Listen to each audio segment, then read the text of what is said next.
Hello friends and welcome back to our channel smart traders club. शुरुआत करेंगे India VIX के साथ में जो 18 पे काम कर रहा है। 6.83% गेन देखने को मिल रहा है कल के मुकाबले में। निफ्टी 17,857 एंड निफ्टी फ्यूचर नवंबर का 17,900 पे काम करते हुए नजर आ रहे हैं। बैंक निफ्टी 39,500 पे और बैंक निफ्टी फ्यूचर 39,700 पे काम करते हुए नजर आ रहे हैं। मार्केट के अंदर में आज जिस तरह का फॉल देखने को मिला, इसे सिंपल पैथेटिक बोला जा सकता है। क्यों? मार्केट किसी भी कोई भी ऐसा रीजन नहीं है जिसकी वजह से इतना फॉल होना चाहिए। कोई भी निगेटिव न्यूज आते हुए नजर आ रहे हैं क्या? एक कोरोना को लेके जो कंसर्न थोड़ा सा ग्लोबली थोड़ा सा बढ़ते हुए नजर आ रहा है, लाइक रशिया चाइना के अंदर में जो सीन हो रहा है, बंगाल के अंदर किसी एक स्टेट के अंदर में सुनने में आ रहा है 3-4 दिन के लिए कंटिन्यूसली स्ट्रिक्ट लॉकडाउन लगाया जा रहा है करके। सो ये एक अगर कंसर्न है तो इसका भी इतना न्यूज नहीं चल रहा है। किसी भी तरह का कोई नेगेटिव न्यूज नहीं चल रहा है, रिजल्ट्स ठीक ठाक आ रहे हैं, उसके बावजूद ये फॉल होने का मतलब क्या है?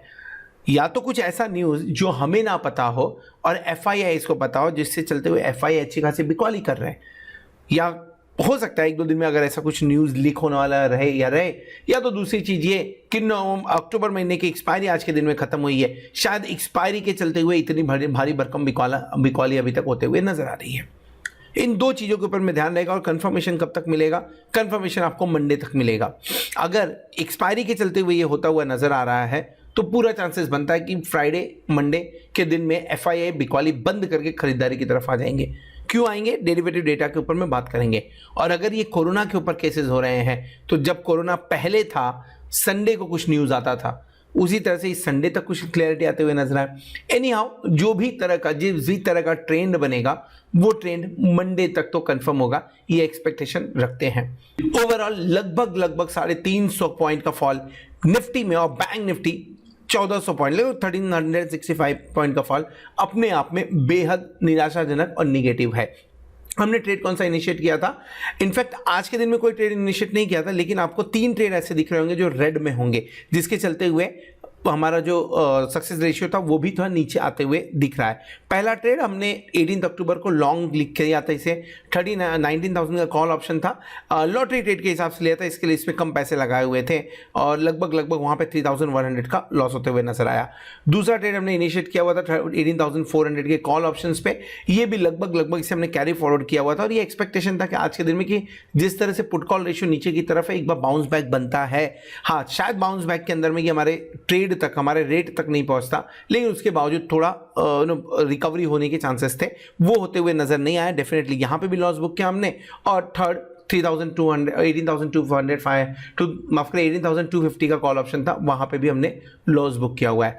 ओवरऑल इस महीने के अंदर में अगर आप प्लैटिनम मेंबर हैं और इस महीने के अंदर में ये सारे ट्रेड्स आपने अगर एग्जीक्यूट किए रहेंगे, सो लगभग 22,000 रुपीज का इन्वेस्टमेंट एक तरफ कर लेते हैं, वहां पे लगभग 30,775 का प्रॉफिट होते हुए नजर आया हुआ है। ओवरऑल प्रॉफिट में बुक हुआ ये 3 ट्रेड, जो थोड़े से बेसिकली 2 बड़े ट्रेड जिसमें थोड़ा बड़ा लॉस होते हुए नजर आया, जिसके चलते थोड़ा सा प्रॉफिट कम होते हुए दिखा। अभी तक 8,16,000 के आसपास का प्रॉफिट हो चुका है इसमें।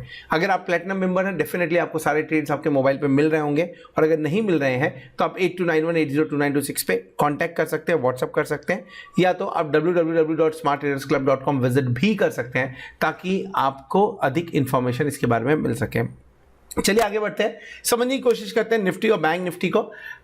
फॉल तो जोरदार है, पर डेटा क्या सजेस्ट कर रहे हैं ये भी समझना बहुत जरूरी होगा, क्योंकि कहीं ना कहीं जिन लेवल्स के आसपास में काम कर रहे हैं ये इंपॉर्टेंट सपोर्ट के नीचे आ जाता है, और इसके ऊपर अगर रिकवरी आती है, अगर डेरिवेटिव डेटा के दम पे रिकवरी आती है तो जबरदस्त हो सकती है। लेकिन उसके लिए एक चीज होना बहुत जरूरी है, उसे समझेंगे हम डेरिवेटिव डेटा के अंदर में। इस वीडियो में हम डिस्कस करने वाले हैं एफआईआई की long position, put call ratio. आज स्टॉक के बारे में बात नहीं करेंगे, रीजन बताऊंगा क्यों नहीं बात कर रहे हैं, कैश पोजीशन, इन सब चीजों के बारे में समझने की कोशिश करेंगे इस वीडियो के अंदर में। 53.51%, थोड़ा सा लॉन्ग बढ़ के आया 3.75% के आसपास में। लॉन्ग बढ़ने के पीछे रीजन क्या है? क्या फ्यूचर्स के अंदर में लॉन्ग किया है एफआईआई ने? ऐसा कुछ नहीं हुआ है। इनफैक्ट सिंस मंथली एक्सपायरी खत्म हुई है, इसके चलते हुए काफी कुछ पोजीशन आज हल्की कर दी गई है, जिसके चलते हुए थोड़ा सा आपको लॉन्ग पोजीशन बढ़ता हुआ नजर आ रहा है 53.51% के आसपास में। क्या खुश होने का बहुत बढ़िया खुश होने की कुछ रीजन? बिल्कुल भी नहीं है। इसमें ऐसा कुछ भी नहीं है जो हमारे चेहरे पे स्माइल ला सके। जाके 49.76 कल के वीडियो में भी हमने डिस्कस किया हुआ था कि जब भी 50 के नीचे जाते हैं वहां से थोड़े लॉन्ग्स बढ़ते हुए नजर आ रहे हैं, आज वो दिख रहे हैं। खुशी कब होगी? जब शॉर्ट कवरिंग थोड़ी सी, जबकि फिलहाल अभी इतनी शॉर्ट्स नहीं है, लेकिन लॉन्ग बिल्टअप होगा तब थोड़ा समझ में आएगा कि मार्केट फिर से अपने पुराने हाइस की तरफ जाता हुआ नजर आ रहा है या नहीं। सबसे बड़ी चीज जो हो रही है वो कैश के अंदर में देखने को मिल रही है। इंडेक्स फ्यूचर कल के मुकाबले लगभग आधे से ज्यादा कम, यानी कल लगभग 2500 की बिकॉली हुई थी, आज 1129 की बिकॉली हुई है, लेकिन स्टॉक फ्यूचर में बिकॉली अभी भी कंटिन्यू है 1382 करोड़ के आसपास का। दोनों को मिला के देखते हैं सो लगभग आपको 25 करोड़ के आसपास की बिकॉली देखने को मिल जाए, तो 1400 1500 ओके, ये तो ऐसे ही ज़्यादा हो गया एक्चुअली। 26 करोड़ के आसपास की 2600 करोड़ माफ करें, उसके आसपास की बिकॉली होते हुए डेरिवेटिव डेटा के अंदर देखने को मिल रहा है। और सबसे बड़ा चीज़ जिसके बारे में अभी जस्ट मैंने डिस्कस किया, 3818 करोड़ की भारी भरकम बिकवाली होते हुए नजर आ रही है। 3818 करोड़ और 2600 करोड़ दोनों को मिला लीजिए, देखिए कितना होता है। लगभग आप 60 कितना है 2600 के आसपास में ना, तो 64 करोड़ के आसपास में जाएंगे। 6400 करोड़ की बिकवाली ओवरऑल बड़ा नंबर है। 6000 करोड़ के आसपास के 2-3 दिन पहले हमने डेटा देखे थे, आज डेटा देख रहे हैं FII की तरफ से भारी भरकम बिकवाली। जब तक ये बिकवाली रुकेगी नहीं तब तक मार्केट ऊपर की तरफ जाता हुआ नजर नहीं आ सकता है। अब यही एक्सपेक्टेशन है कि ये मंथ का एक्सपायरी आज हो गया तो शायद इस एक्सपायरी के साथ में इसे भी बाय बाय करते हुए FII नजर आए। कल से एटलीस्ट 500-600 करोड़ की बिकॉली चलेगी या पॉजिटिव नंबर दिखे तो ज़्यादा अच्छा बात होगा। स्टॉक स्पेसिफिक अगर आप देखेंगे 1382 एंड 3800 करोड़, यानी लगभग 5200 करोड़ की 5200 करोड़ के आसपास की बिकॉली स्टॉक स्पेसिफिक होते हुए नजर आए, जो भारी भरकम है। DII थोड़ा बहुत जो खरीद सकता था 837 करोड़ के आसपास की खरीदारी करते हुए नजर आ रहा है।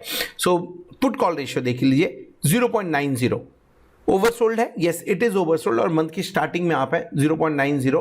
पुट कॉल रेशियो नीचे की तरफ है, लॉन्ग पोजीशन नीचे की तरफ है, इंपॉर्टेंट सपोर्ट लेवल के नीचे आप जा चुके हो। सो कहीं ना कहीं यहाँ से एक रिकवरी तो आनी बनती है, लेकिन पुट कॉल रेशियो पिछले कुछ दिनों से like if you look at this, ये ओवरसोल्ड आज से तो नहीं हुआ है, ये 20 अक्टूबर से ओवरसोल्ड चल रहा है, और जिसके चलते हुए मैंने वो लॉन्ग पोजीशन कैरी फॉरवर्ड की हुई थी कि शायद से ओवरसोल्ड कंडीशन की वजह से मार्केट रिकवर कर जाए। ऐसा कुछ भी होते हुए नजर नहीं आया, और अगर आप देखेंगे डेटा तो आपको दिखाई देगा ये 20 तारीख से कंटिन्यूसली बिकॉली FII भी करते हुए नजर आ रहे हैं। सो अगेन से एक्सपेक्टेशन काम होते हुए यहाँ पे नजर आया है। बैंक निफ्टी के बारे में बात करें अगर, तो बैंक निफ्टी जब भी 0.65 0.70 के आसपास आता है तो वहां से रिकवरी देखने को मिलती है। 0.53 में आ गया है, 39,500 के आसपास में आ गया है। इनफैक्ट एक्सपेक्टेशन ये था कि शायद 40,000 भी नहीं तोड़ेगा, पर उसे तोड़ते हुए नजर आया। सो डेफिनेटली बैंक निफ्टी में आपको एक रिकवरी देखने को मिल सकती है। निफ्टी भी थोड़ा सा रिकवर होते हुए नजर आ सकता है आने वाले वीक के अंदर में, लेकिन ट्रेंड कब क्लियर होगा? मंडे के दिन, जैसा पहले मेंशन किया हुआ है। सो ओवरऑल अगर हम समझने की कोशिश करें, FII इस सीरीज में बहुत ही ज्यादा बैरिश थे और आज भी बहुत ज्यादा बैरिश या निगेटिव व्यू लेते हुए जाते नजर आए। DII के बारे में बात करें, DII ठीक है पॉजिटिव से न्यूट्रल, लेकिन इतना भी नहीं है कि मार्केट को बहुत बढ़िया ढंग से संभाल ले। पुट कॉल रेशियो पॉजिटिव है, इस लेवल पे आप निगेटिव बिल्कुल नहीं हो सकते, पॉजिटिव है। अगर ये पुट कॉल रेशियो हो और आपको गैप डाउन मिले तो बाय करना चाहिए, लेकिन जिस तरह से FII बिकॉली कर रहे हैं, हर ऊपर के लेवल पे आपको बिकॉली देखने को मिल रही है। अगर हम इंडिया विक्स के बारे में बात करें तो इंडिया विक्स अब 17 के ऊपर 18 के आसपास में हो गया है। सो डेफिनेटली मैं इसे कॉशियस ही बोलूंगा, क्योंकि बड़े मूव आएंगे वो क्लियर कट दिख रहा है। अब वो मूव किस तरफ के आएंगे वो थोड़ा सा मुश्किल है फिलहाल। सही ढंग से देखा जाए तो जिस तरफ से हम शुरुआत कर रहे हैं एक्सपायरी की, आपको मैक्सिमम थोड़ा 18,000 के ऊपर का लेवल, 40,000 45,500 के ऊपर का लेवल एक बार फिर से देखने को जल्दी मिलना चाहिए। बट लेट्स सी क्या होता है। स्टॉक के बारे में हम डिस्कस नहीं कर रहे हैं। क्यों स्टॉक के बारे में डिस्कस नहीं कर रहे हैं? क्योंकि जो मूवमेंट आ रहा है उसमें सारे स्टॉक टूट रहे हैं, और अगर ये टूट रहे हैं तो इंपॉर्टेंट लेवल्स तोड़ रहे हैं। सो इस समय स्टॉक के ऊपर में काम करना, यानी 1-2 दिन स्टॉक के ऊपर में काम करना, मतलब क्या? स्टॉप लॉस हिट करना होगा। सो इट्स बेटर अगर आप 1-2 दिन का गैप ले लें, 1-2 दिन काम ना करें तो भी ठीक है। एक तरफ से मंडे ट्यूसडे देखते हैं, मंडे तक अगर मार्केट सुधरता हुआ थोड़ा बहुत नजर आता है तो this is all about derivative data and definitely stock के बारे में तो हमने बात किया ही नहीं है। सो होप आपको वीडियो पसंद आया रहेगा। अगर वीडियो पसंद आया तो वीडियो को जरूर लाइक करिएगा, दोस्तों के साथ में शेयर करिएगा। At the same time thank you very much for watching this video. Hope आपने चैनल को सब्सक्राइब कर लिया होगा, साथ में आप प्लेटिनम मेंबरशिप का भी बेनिफिट ले रहे होंगे। होप आने वाला वीक, आने वाला एक्सपायरी आपके लिए जोरदार हो और आप खूब सारा पैसा कमाएं। Good night.